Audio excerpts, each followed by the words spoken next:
पेन्हे दे बरदी लागत हरदी हमारे गे पगली। पेन्हे दे बरदी लागत हरदी हमारे गे पगली। तोर मजनुआ कौआर में केला भर गे पगली। तोर मजनुआ कौआर में केला भर गे पगली। हमारो पसंद एके गो कलर गे पगली। हमारो पसंद एके गो कलर गे पगली।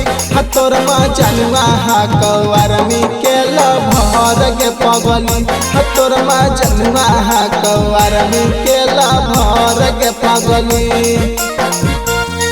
ला भर गे पगली। तोर मजनुआ कौआर में केला भर गे पगली। खुशहाल रिकॉर्डिंग स्टूडियो वारशलीगंज। तोर मजनुआ कौआर में केला भर गे पगली। आगे उठो ही हम 4 बजे भोरे जाइए गे पगली रोजे हम दौड़े। अबरी नहीं रहबै केकरो से कम गे वर्दी पेन्हे ले लगा दे बैदम गे। वर्दी पेन्हे ले लगा दे बैदम गे। उठो हियो हम 4 बजे भोरे चाहिए गे पगली रोजे हम दौड़े। अबरी नहीं रहबो केकरो से हम कम गे वर्दी पेन्हे ले लगाई दे दाम गे। कुछो दिन कर ले तू सबर गे पगली। कुछ दिन कर ले तू सबर गे पगली। तोर मजनुआ कौआर में केला भर गे पगली। तोर मजनुआ कौआर में केला भर गे पगली। ला भर गे पगली। तोर मजनुआ कौआर में केला भर गे पगली।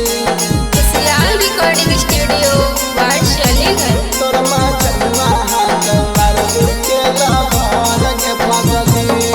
आगे जिए मरे के नहीं हो हमरा डर गे। पोस्टिंग हो जाई तो सीधे बॉर्डर गे। मौका नहीं मिलता वैसा बार बार गे। तबे करही वर्दी से प्यार गे। तबे करही वर्दी से प्यार गे। आगे जिए मरे के नहीं हो हमरा डर गे। पोस्टिंग हो जाए तो सीधे बॉर्डर गे। मौका नहीं मिलता वैसा बार बार गे। तबे करो ही वर्दी से प्यार गे।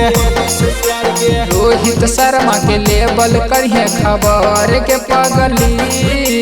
अमित बिहरिया के ली हल करिया खबर गे पगली। तोर मजनुआ कौआर में केला भर गे पगली। तोर मजनुआ कौआर में केला भर गे पगली। भर गे पगली।